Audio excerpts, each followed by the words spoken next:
रहन दो म्यान, पड़ा रहन दो म्यान।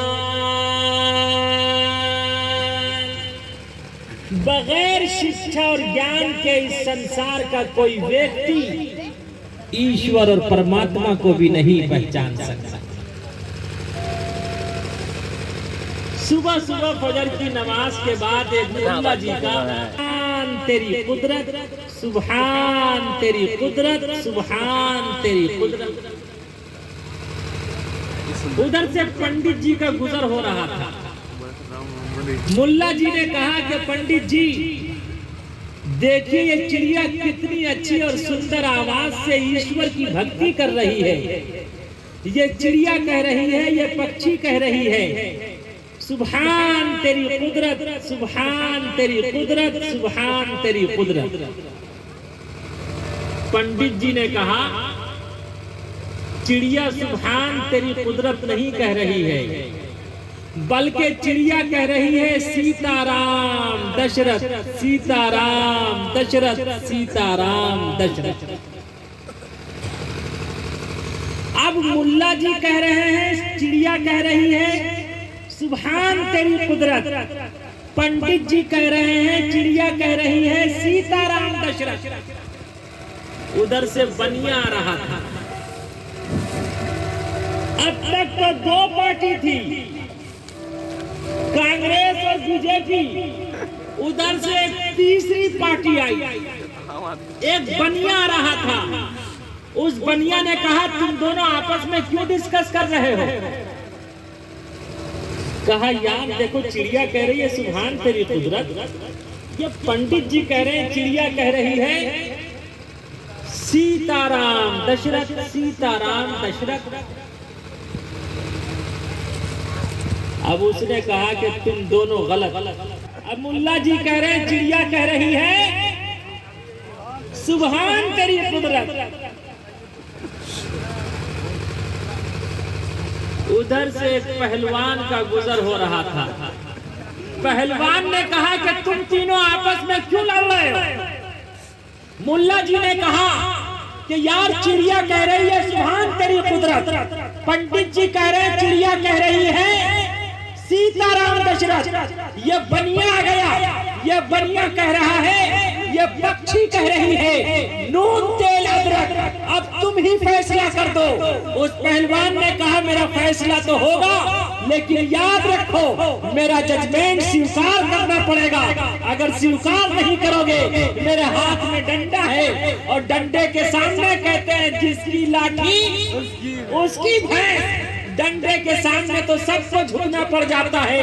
कहते हैं लाओ डंडा खाएं डंडा, हर मजा डंडे में है। लग गया फिरौन के सर फिर कसा डंडे में है। कहा कि सुनो तुम तीनों गलत हो। चिड़िया न कह रही है सुभान तेरी कुदरत, न कह रही है सीताराम दशरथ, न कह रही है नून तेल अदरक, बल्कि चिड़िया कह रही है उठो बैठो कसरत, उठो बैठो कसरत, उठो बैठो कसरत।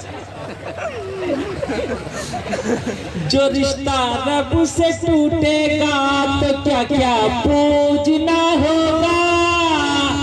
जो रिश्ता रब से टूटेगा तो क्या क्या पूजना होगा।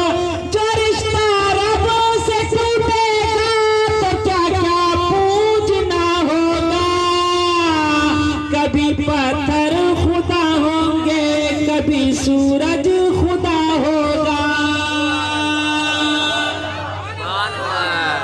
लेकिन आज मैं ये स्पष्ट और क्लियर कर देना चाहता हूं कि चिड़िया क्या कह रही है। मैं क्लियर कर देना चाहता हूं। क्या मुफ्ती आसिफ साहब से आज मैं क्लियर कर देना चाहता हूं कि चिड़िया कह क्या रही थी। ऐ हिंदू मुस्लिम भाइयों जरा सीने पे हाथ रख के बताओ, कायनात का जर्रा जर्रा, संसार का जर्रा जर्रा, पूरा संसार पूरी कायनात किसकी भक्ति करती है? अरे बोलो आगे से पीछे तक किसकी भक्ति करती है? एक ईश्वर और परमात्मा की। स एष एष एक विद्येक एव सिर्फ और सिर्फ एक ईश्वर और परमात्मा की भक्ति करती है। हिंदू भाई चाहे मंदिर में जाए, मुसलमान चाहे मस्जिद में जाए, या कोई क्रिश्चियन गुरुद्वारे में जाए, वो किसकी भक्ति करता? एक ईश्वर की भक्ति करता।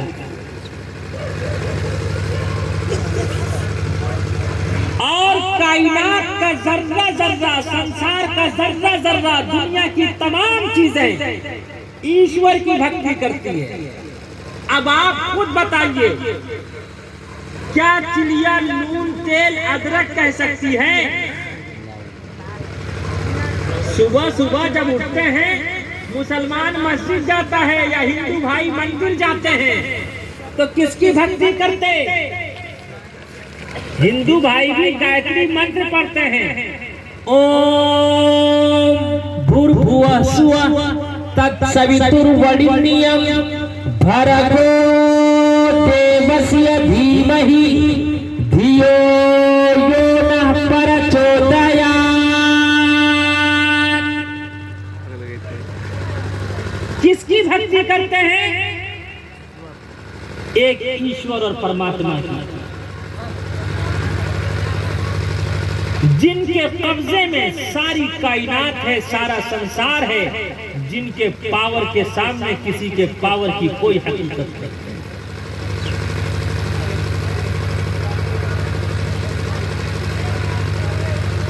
राम जी से हनुमान ने पूछा था कि हाय राम, मैं किसकी भक्ति करूं?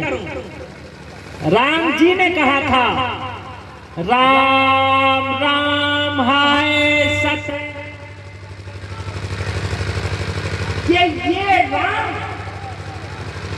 खुद एक ईश्वर की भक्ति करता है, जो सत्य है, जो पावर वाला है, जिसकी ताकत और कुव्वत के सामने संसार के ताकत की कोई हकीकत नहीं है।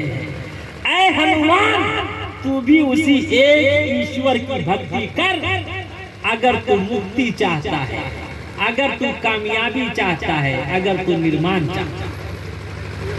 इससे स्पष्ट हो गया कि चिड़िया न नून तेल अदरक कह रही थी और न ही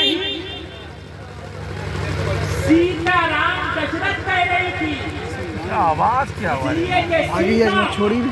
ये श्री रामचंद्र जी की पत्नी का नाम है श्रीमती सीता।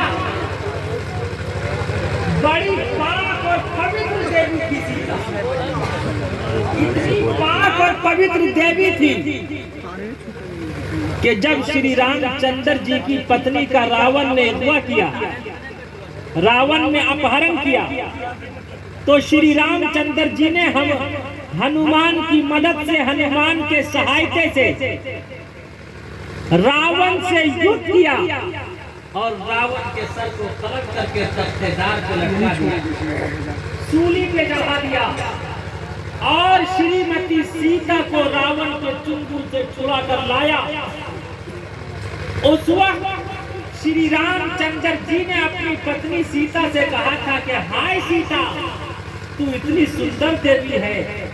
दूसरों के कहने पे, धोबी के कहने पे कहा था कि हाय सीता, तू इतनी सुंदर देवी है, भला रावण ने तुझे कैसे छोड़ दिया होगा। उस वक्त हिंदुस्तान की पाक और पवित्र देवी ने कहा था, श्रीमती सीता ने कहा था, हाय राम। हिंदुस्तान की पाक और पवित्र देवी ने कहा था कि हाय राम, मेरे सामने आग का जलता हुआ अंगारा है। अगर मेरे कैरेक्टर को दागदार किया होगा रावण ने, मैं इस आग को छलांग जाती हूँ। ये आग मुझे जलाकर राख कर देगी, जलाकर भस्म कर देगी। लेकिन अगर मेरा कैरेक्टर खराब नहीं होगा, अगर मेरी इज्जत को, मेरी इज्जतों को, दामन को हाथ में लगाया होगा, मैं इस आग को छलांग जाऊंगी। लेकिन ये आग मेरा एक रोज का भी नहीं जला पाएगी। उस वक्त हिंदुस्तान की पाक और पवित्र देवी ने आग को छलांग दिया था आग को कूद गई थी, लेकिन उस आग ने श्रीमती सीता का एक रोंगटा भी नहीं जलाया।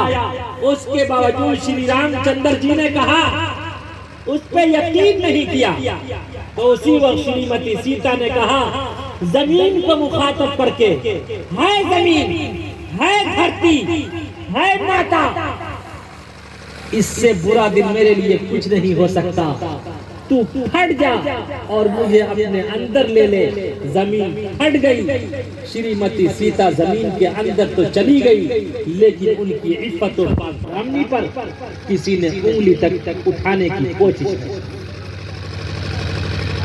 तो श्रीमती सीता श्री रामचंद्र जी की वाइफ का नाम दशरथ, ये श्री रामचंद्र जी के फादर का नाम है, पिता का नाम है महाराज दशरथ। आप खुद अंदाजा लगाइए, जब श्री रामचंद्र जी खुद एक ईश्वर की भक्ति कर रहे हैं, तो क्या पक्षी सीता राम दशरथ कह सकती है?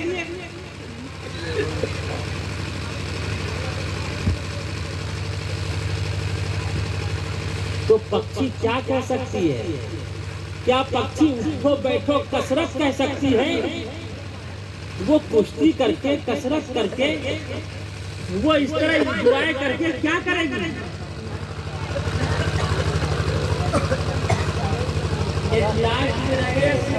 सब बाजा बहन जो खराब हो गया।